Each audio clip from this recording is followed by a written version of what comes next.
নমস্কার বন্ধুরা, কেমন আছেন সবাই? আশা করি সবাই ভালো আছেন। আমি সুমনা।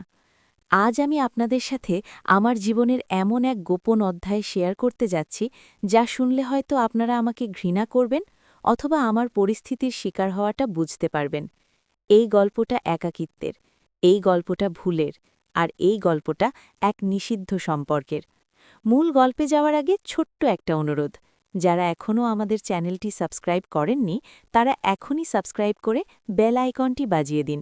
চলুন ফিরে যাই সেই দিনগুলোতে। আমার নাম সুমনা, বয়স ৩২।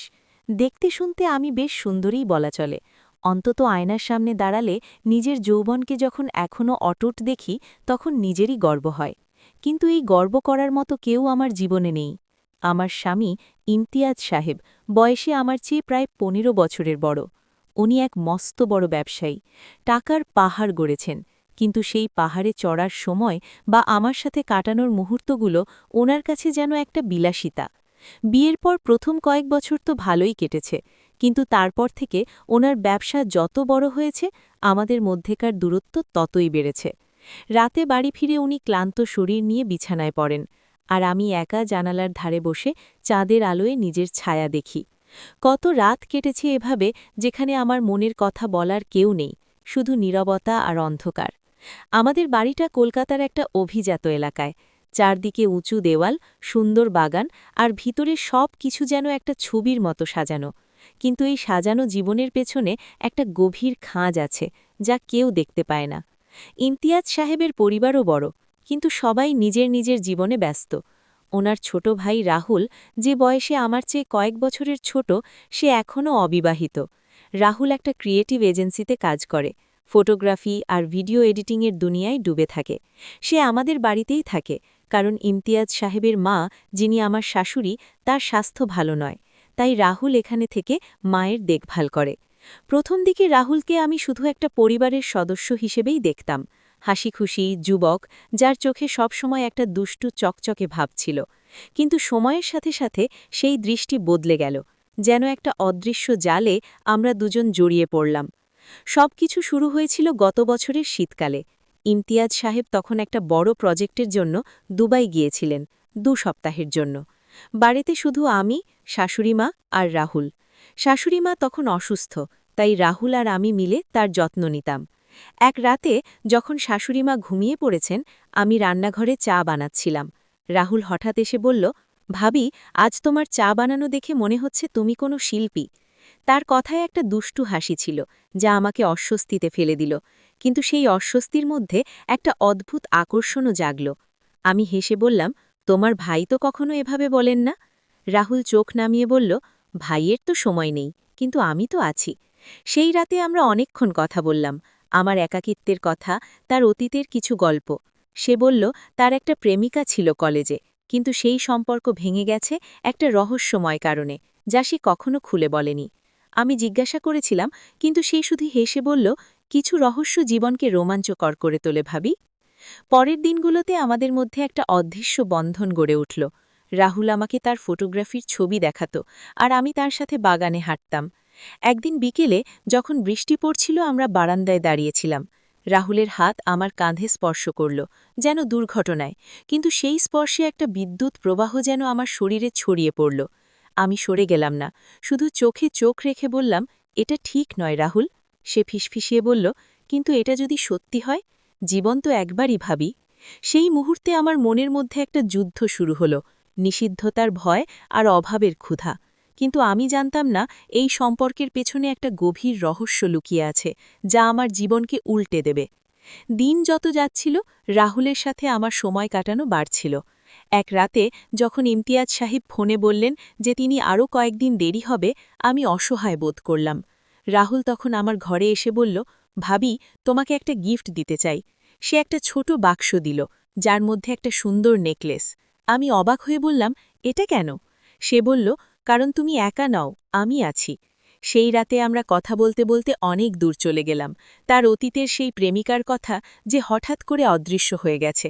রাহুল বলল, সে আমাকে একটা চিঠি দিয়ে গিয়েছিল, যাতে লেখা ছিল, আমি ফিরে আসব, কিন্তু রহস্যটা তোমাকে খুঁজে বের করতে হবে। আমি হেসে বললাম, তোমার জীবন তো একটা রহস্যের বইয়ের মতো। কিন্তু তার চোখে একটা ছায়া দেখলাম, যেন সেই রহস্য তার জীবনের অন্ধকার অংশ। কয়েকদিন পর একটা অদ্ভুত ঘটনা ঘটল। আমি লাইব্রেরিতে বই খুঁজছিলাম, আর রাহুল সেখানে এসে বলল, ভাবি, তোমাকে একটা গোপন জায়গা দেখাই। সে আমাকে পুরনো অংশে নিয়ে গেল, যেখানে একটা লুকানো ঘর আছে।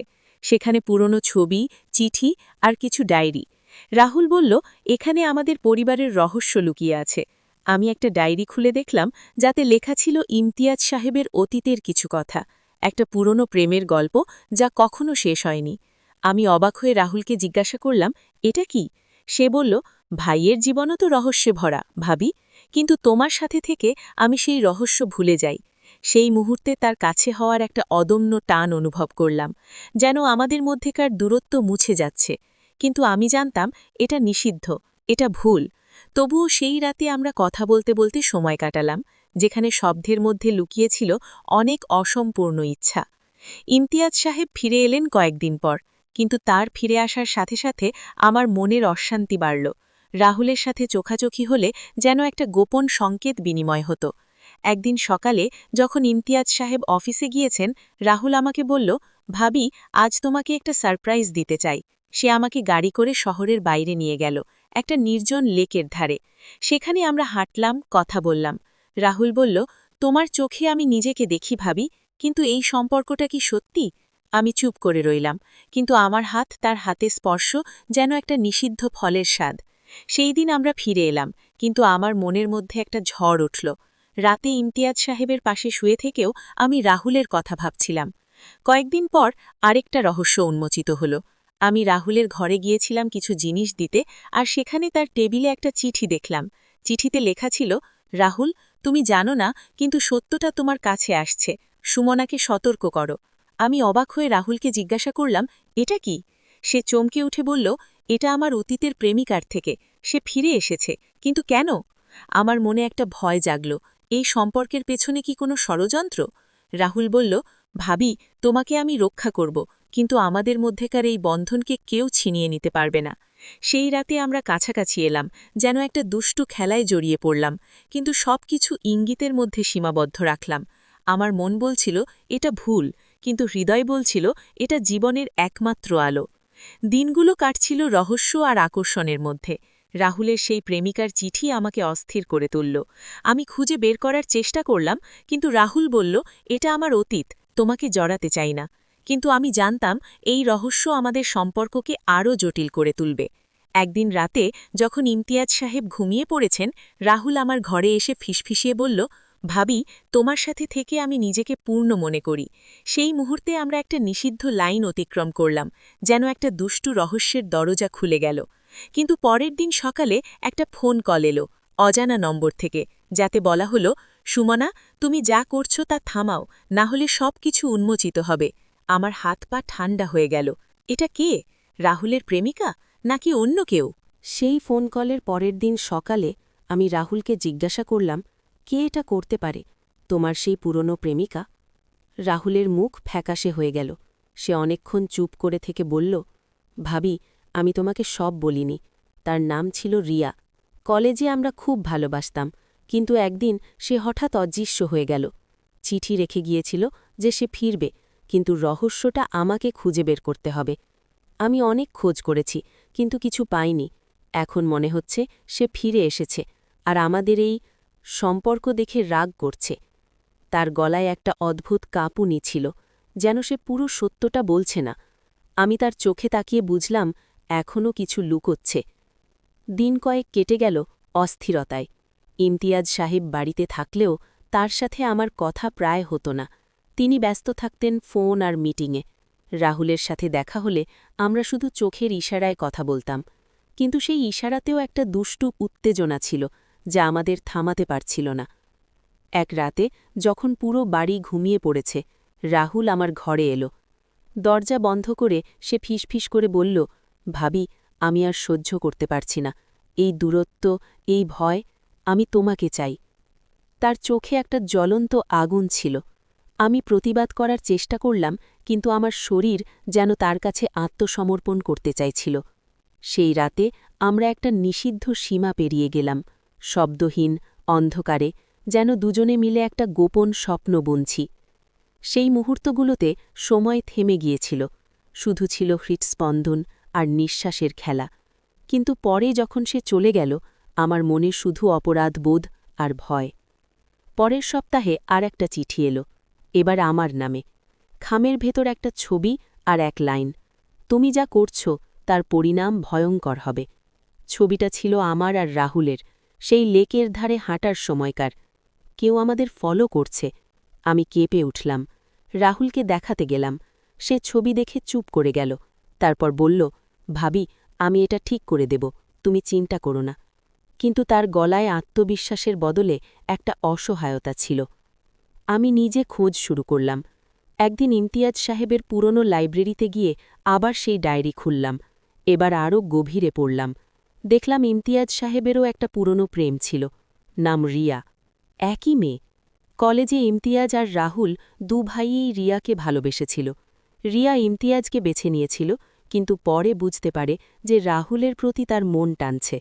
তখন একটা বড় ঝগড়া হয় আর রিয়া হঠাৎ গায়েব। ডায়েরিতে লেখা ছিল, রিয়া চলে গেছে, কিন্তু তার শেষ কথা ছিল, আমি ফিরে আসব, আর তোমাদের ভাইয়ের মধ্যে যে ভুল করেছে তাকে শাস্তি দেব। আমার মাথা ঘুরে গেল। তাহলে রিয়া ফিরে এসেছে প্রতিশোধ নিতে, আর আমি তার হাতিয়ার হয়ে গেছি। সেই রাতে আমি রাহুলকে সব বললাম। সে মাটির দিকে তাকিয়ে বলল, ভাবি, আমি জানতাম। রিয়া আমাকে বলেছিল সে ফিরবে, কিন্তু আমি ভেবেছিলাম সে শুধু আমার জন্য। আমি বুঝতে পারিনি যে সে ভাইয়ের বিরুদ্ধে প্রতিশোধ নেবে তোমাকে দিয়ে। তার চোখে জল দেখলাম, প্রথমবার। সে বলল, আমি তোমাকে ভালোবাসি, কিন্তু এই ভালোবাসা আমাদের ধ্বংস করে দিচ্ছে। পরের দিন সকালে ইমতিয়াজ সাহেব বাড়ি ফিরলেন একটা মিটিং থেকে, তার হাতে একটা ফাইল। তিনি আমাকে ডেকে বললেন, সুমনা, তোমার সাথে কথা বলার আছে। আমার হৃদয়ে ধক করে উঠল।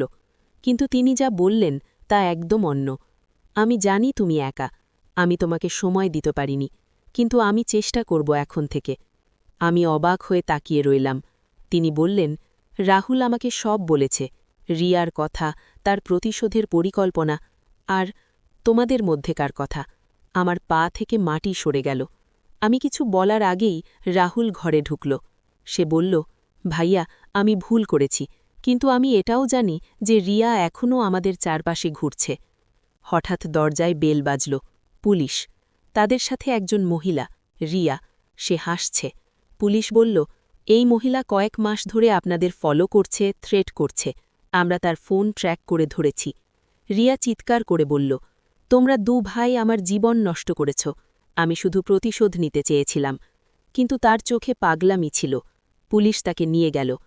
সেই রাতে ইমতিয়াজ সাহেব, রাহুল আর আমি তিনজনে বসলাম। ইমতিয়াজ বললেন, আমাদের পরিবারে অনেক ভুল হয়েছে, কিন্তু এখন থেকে আমরা একসাথে থাকব। সুমনা, তুমি যদি আমাকে ক্ষমা করো, আমি তোমাকে আগের মতোই ভালোবাসব। রাহুল চুপচাপ বলল, ভাবি, আমি চলে যাব, তোমার জীবনে শান্তি ফিরিয়ে দিতে। আমি কাঁদতে কাঁদতে বললাম, না রাহুল, তুমি থাকবে, আমরা সবাই মিলে এই ক্ষত সারিয়ে তুলব।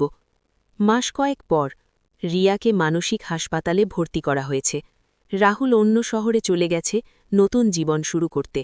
আর আমি, ইমতিয়াজ সাহেব এখন অনেক সময় দেন। আমাদের মধ্যে আবার ভালোবাসা ফিরে এসেছে, ধীরে ধীরে, কিন্তু সত্যি।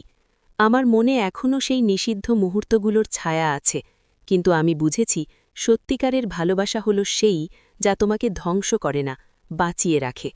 বন্ধুরা, এই গল্পটা শেষ হলো এখানে। জীবনে কখনো কখনো একাকিত্ব আমাদের ভুল পথে নিয়ে যায়, কিন্তু শেষ পর্যন্ত সত্য আর ক্ষমা আমাদের বাঁচায়। যদি গল্পটা ভালো লেগে থাকে তাহলে লাইক করুন, কমেন্টে জানান আপনার মতামত, আর চ্যানেল সাবস্ক্রাইব করতে ভুলবেন না। পরের গল্পে আবার দেখা হবে। নমস্কার।